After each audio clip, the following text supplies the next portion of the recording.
Oke, fokus. Di sini. Fokus baik-baik. Ya. Tadi kita katakan Abdullah misalnya, Ibnun. Ibnun itu anak laki-laki, nggak pakai ini, nggak pakai kepala, gini, Ibnun. Disingkat jadi bin. Bin itu anak laki-laki. Ya. Dibuang ininya jadi bin, dipindahkan harakatnya ke sini. Jadi asalnya begini, Ibnun. Kasrah itu sesuatu yang pecah kecil. Bunyinya lembut, gitu. I ya, makanya perempuan seringkali menggunakan kasrah. Anta, tapi perempuan anti. Ka, perempuan ki. Jazakallah khair. Semoga Allah berikan kepada anda pahala. Ka itu untuk laki-laki. Jazakillah khair itu untuk perempuan. Awas ya, akhwat, penting itu diketahui. Karena saya pernah mengajar pakai batik, pakai peci. Setelah selesai, Ustaz terima kasih memberikan pengajaran. Jazakillah khair gitu ya. Saya masih pakai peci itu. Ya nggak apa-apa lah gitu. Oke. Nah, Ibnatun perempuan. Ibnatun anak perempuan. Ini boleh kita hapuskan. Kalau kita hapus ini, yang depan ini, begini, ini dihapus, maka harokat ini pindah ke setelahnya. Geser. Ini ke sini jadi bi, ini ke sini jadi en, bin. Yes? Ini kita hapus, pindah harokatnya ke sini di bi, ini ke sini geser. Bint.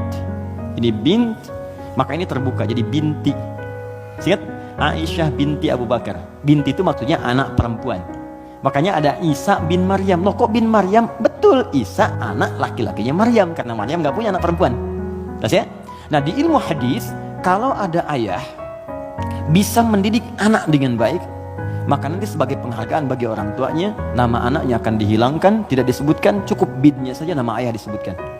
Umar punya anak namanya Abdullah. Ketika Umar didik dengan baik, saya ini kan pejuang. Saya ini bersama Nabi, saya harus punya anak yang jadi ahli fikih supaya meneruskan perjuangan saya. Bapaknya cukupkan di mana-mana Nabi, anaknya nanti meneruskan ilmunya Nabi.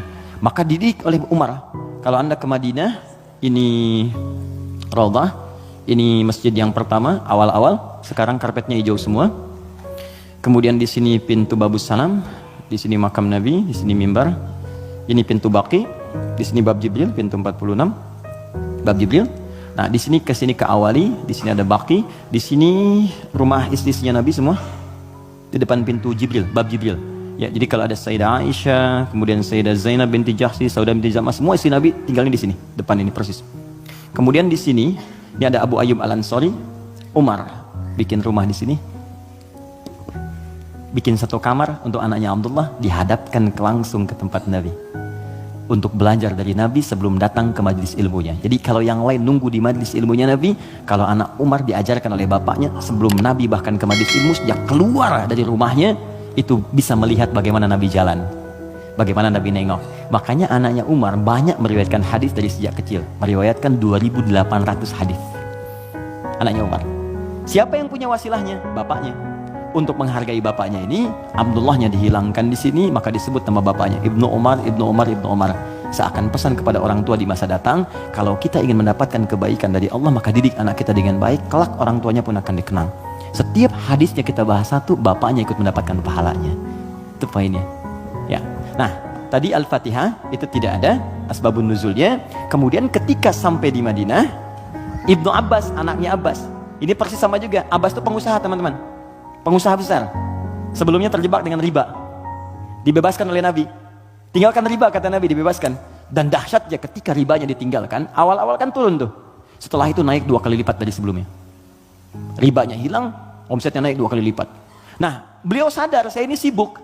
Tapi di balik kesibukannya, bayangkan loh, paman Nabi, kerabat Nabi, muslim, mukmin bersama Nabi di surga, sibuk berbisnis, tapi masih punya waktu untuk datang ke majlis Nabi. Setiap akhir pekan datang ke majlis Nabi ke Sufah. Belajar. Karena itu ketika Nabi wafat, Abbas ini sudah mendapatkan 200 hadis. Bayangkan pebisnis hafal hadis 200, itu kan luar biasa. Kalau Quran gampang, hadis itu tak mudah, 200 hadis. Paman Nabi, keluarga Nabi, kerabat Nabi, sibuk, bisnis, kaya juga, masih hafal hadis. Antum siapa? Paman Nabi bukan, kerabat Nabi bukan, tetangga Nabi bukan, kan? Sesibuk apa sih? Sampai untuk baca Quran pun belum punya waktu. Cita-cita masuk surga lagi, kan? Nah, ini beliau sadar saya ini sibuk nih berdagang, maka harus ada yang mewarisi ilmu anak saya. Maka anak itu dipetakan, teman-teman begitulah, cucunya atau anaknya, ayo disiapkan. Ini anak pertama Qurannya, anak kedua hadisnya. Nggak apa-apa, kalaupun kelak jadi arsitek yang hafal Quran. Oke? Pengusaha yang ahli hadis, gak apa-apa, banyak. Dulu biasa begitu Bu. Teman-teman ikhwan, dulu biasa. Antum kalau temukan kitab namanya Bidayatul Mujtahid, kitab bagus perbandingan fikih. Itu kitab fikih tuh, tapi yang nulis dokter bedah. Ibnu Rushd namanya, di barat dikenal dengan Averroes. Itu nulis kitab fikih, itu biasa dulu tuh, biasa saja. Nah, Abbas ini menginvestasikan anaknya, namanya Abdullah juga, untuk belajar ke majlis Nabi. Jadi setiap bapaknya berangkat titipin. Ketika Nabi wafat, anak ini usia masih 13 tahun. Bapaknya hafal 200 hadis, anaknya hafal 2000 hadis. Dan kalau anak dititipkan di tempat tertentu, maka habit itu akan membentuk dia untuk berperilaku. Tontonan yang dilihat, itu jadi karakternya. Kalau dia yang diperlihatkan yang baik-baik, yang keluar baik. Diajarkan kata-kata baik, yang keluar baik. Sekarang ada pendekatan bagus, ini share sebentar. Jadi pendekatan Al-Quran sekarang namanya. Ya, saya juga share dengan teman-teman, termasuk di keluarga kami terapkan.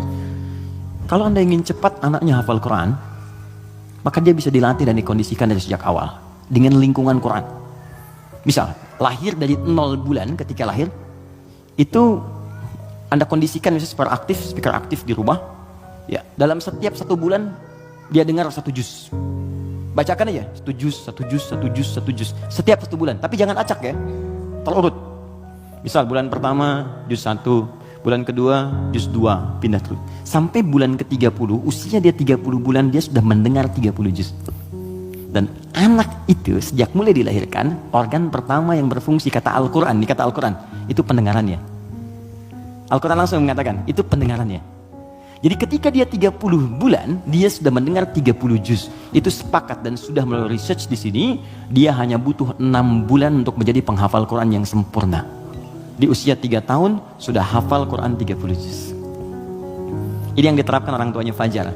Beliau pengen bacakan sendiri, begitu dikasih ASI, bacain 1 juz. Begitu usia 3 tahun, kalimat pertama yang keluar di lisannya adalah ayat-ayat Quran. Dipanggil Ustadz mengecek, ternyata Allahu Akbar, 4 tahun sudah 30 juz. Terakhir kami ketemu sedang menghafal tafsir dan divonis lumpuh otak. Anda bayangkan, lumpuh otak hafal Quran 30 juz. Dan di mana Anda pada saat ini?